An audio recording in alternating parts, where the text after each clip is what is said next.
The world we live in feels safe until the moment you wake up and can't move. These are stories of sleep paralysis. Subscribe and hit the like button. Last night, I had a paralytic sleep. The day was strangely stretched out, as if time had frozen in the air. I was working at home, but the screens merged into one endless flicker. I drank more coffee than I should have. My eyes burned. My head felt heavy. Outside, a light rain beat against the window, leaving thin streaks that ran down as if someone were scratching the window from the other side. By evening, I no longer knew what time it was. The room grew dark, the monitor glowing like a lonely spot.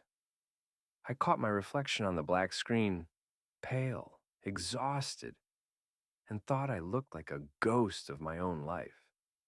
I wanted to wash my face with cold water, but the mirror in the bathroom was fogged up again.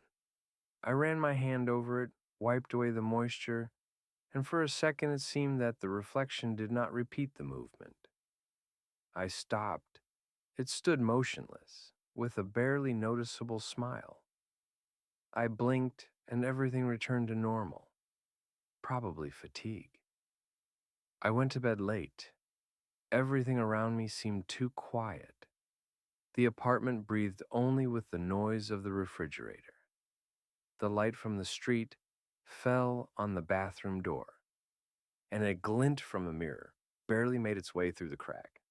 I looked there and tried not to think about my own face, but sleep did not come, only tension pressing on my chest. And then, a blackout. Eyes open, body dead. No finger, no breath. Only a gaze fixed on the darkness. The mirror. I can see its edge. And suddenly there is movement in it. A reflection. Mine, but not quite. It stands in the mirror, leaning on the sink, looking straight at me. And it smiles. I don't move. I can't. But it does. First the corners of its lips, then its jaw opens slightly and the smile widens. Abnormally, it puts its hands on the glass on the other side. And I hear a sound, a quiet squeaking like nails on a surface. Look, it whispered. The voice sounded like it came from my own throat, but it was muffled, hoarse, as if from underwater. We're so alike, aren't we? The smile widens even more. The teeth are dark, as if covered in soot. You're tired of being who you are. I see it every night. It tilts its head to one side, and I see the rest of the room slowly disappear behind the glass. Only the two of us remain. Will you let me go? It asks. I can be you better. Fingers from inside the mirror begin to press. The glass cracks, a thin web spreading across the surface. Each crack flashes with light, as if my heart is reflected in it. I want to scream, but my throat is clenched. It tilts its head closer to the crack. The smile now cuts right across its cheeks. Let me out. The glass cracks louder. I see its hand slipping out, gray, shiny, like wet paper. It reaches for me. We both want to sleep, it says. Let's just switch places. And at that moment, I jerked awake. I woke up with a start, my heart pounding, my body sweaty, breathing heavily as if I had escaped from a trap. Darkness. The mirror in the bathroom is fogged up again. I went to wash my face to make sure it was all a dream. I wiped the glass with my palm. The reflection looked straight at me. Normal. Mine. Only. It kept smiling for a second after I stopped smiling. And that smile slowly faded, as if it regretted being noticed.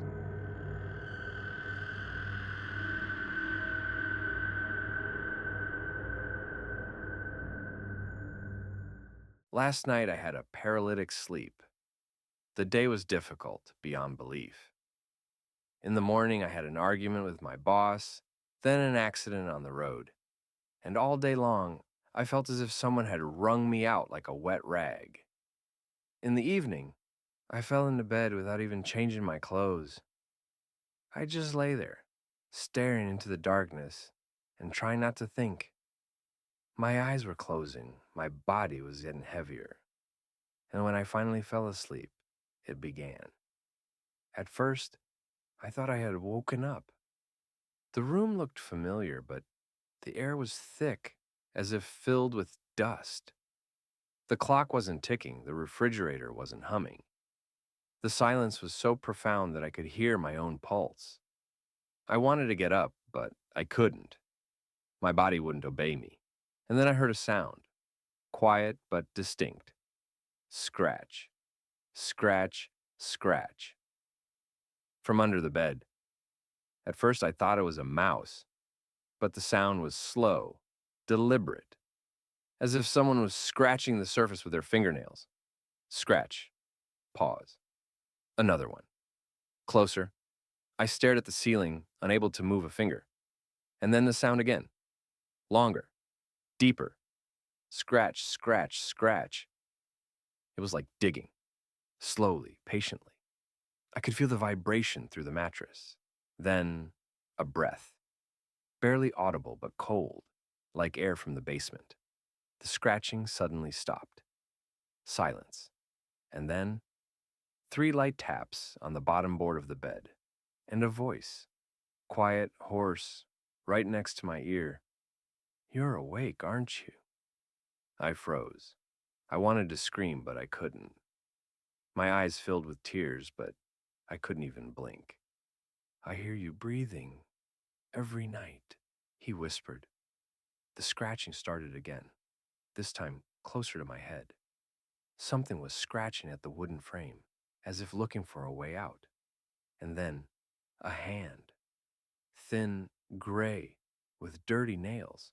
It slipped out from under the bed. It groped around on the floor, looking for something.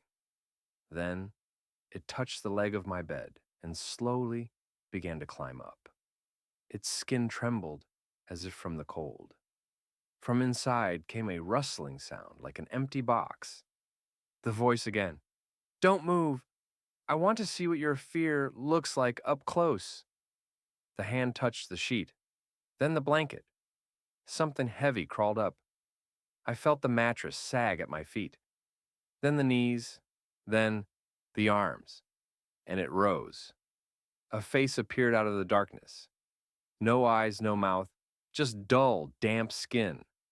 Instead of a mouth, there was a cut that stretched as it hissed, "Now it's your turn to be on the bottom." And at that moment, I fell. I jumped up in bed, gasping for breath. My throat burned, my hands trembled. The room was quiet, familiar. Only under the bed, something seemed to breathe in response.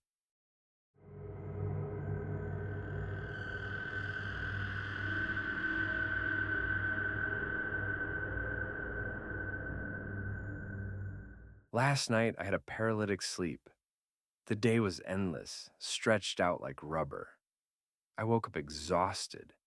I hadn't even opened my eyes yet, and my head was buzzing with fatigue. Every little thing annoyed me.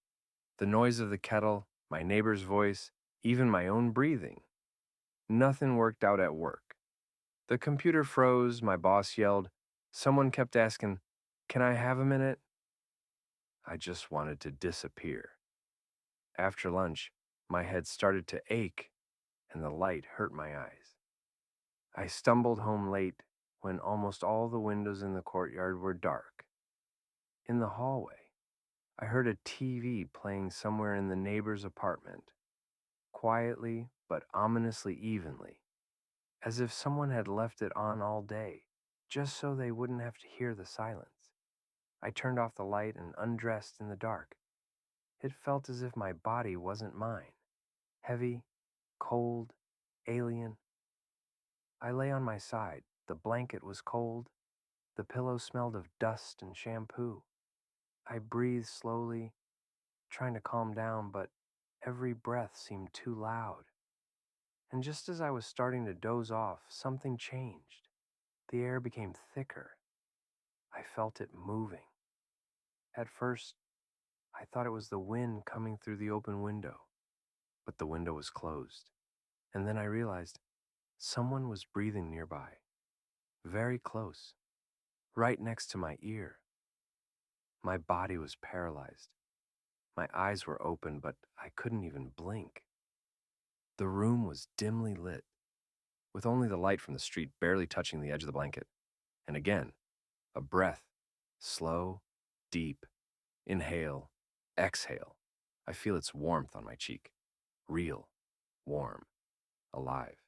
A second, two. I try to convince myself that it's a dream, but my body won't listen. The breath got closer. It slid up to my neck, and I heard a quiet, drawn-out voice. "Don't move!" The voice sounded like it was coming from inside me, muffled and distorted like an old film. "If you turn your head, you'll see me, but then you won't be able to close your eyes."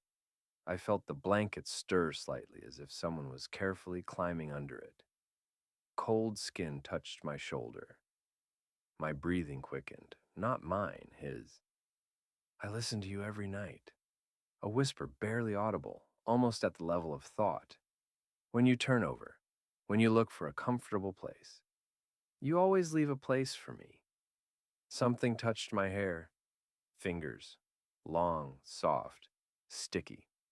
It breathed deeply, as if it wanted to smell my fear. I love it when you breathe fast. It means you're still alive. My heart was beating so hard that I could hear it in my ears.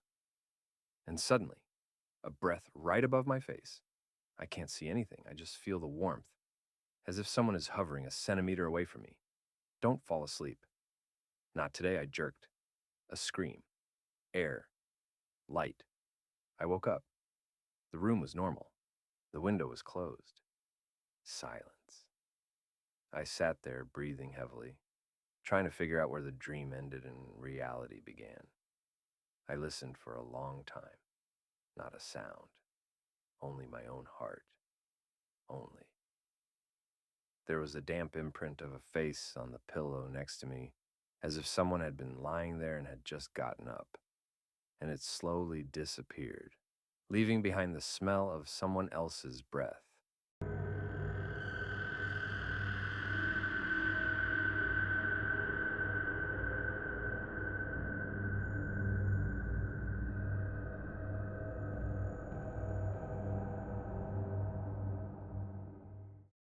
I never listened to my apartment. The noise of the refrigerator, the clicking of pipes, the hum of ventilation, it was all just part of the silence. But a few days ago, I noticed that something in that hum had changed. Sometimes, when I stood in the kitchen, it seemed to me that someone was talking, very quietly, and it always stopped as soon as I turned my head. That evening, I came home late. I ate something cold, took a shower, and turned off the light. The apartment was filled with warm darkness. I left only a dim light on in the hallway, so I wouldn't trip. I went to bed. The ventilation hummed evenly, calmly, monotonously, almost soothingly. My eyelids grew heavy, and then the sound broke, as if someone had touched metal inside. A sharp, ringing crack, then silence. I opened my eyes. A slow, deep breath came from the darkness. Not from the kitchen. From here, from the room. The air touched my face, cold, damp, alien. And then from the darkness, a hoarse, broken whisper. "Don't move." I wanted to get up, but my body wouldn't obey. Neither my arms nor my legs. Even my fingers were like stone, only my eyes. I lay there staring at the ceiling. The sounds from the ventilation became muffled, as if someone was breathing in there. Then, a screech, metal bending, something breaking. The ventilation cover fell somewhere on the floor. I heard it slowly roll across the parquet. Someone climbed out. The air changed. It became heavy, sticky. It became difficult to breathe. The darkness was no longer empty. I heard footsteps, slow, cautious. They moved from the wall to my bed. "You called me," it whispered. The voice was broken as if it were several voices at once. You listened to me for several nights. Now it's your turn to answer. I tried to scream. Nothing. My breath stopped in my chest. It was getting closer. I could hear it breathing. Long. Heavy. Right above the bed. Don't sleep. Don't breathe. We're already in your lungs, it whispered right next to my ear. Something cold touched the blanket nearby, like a hand. The blanket began to slide down, slowly, centimeter by centimeter. I felt my chest and neck being exposed.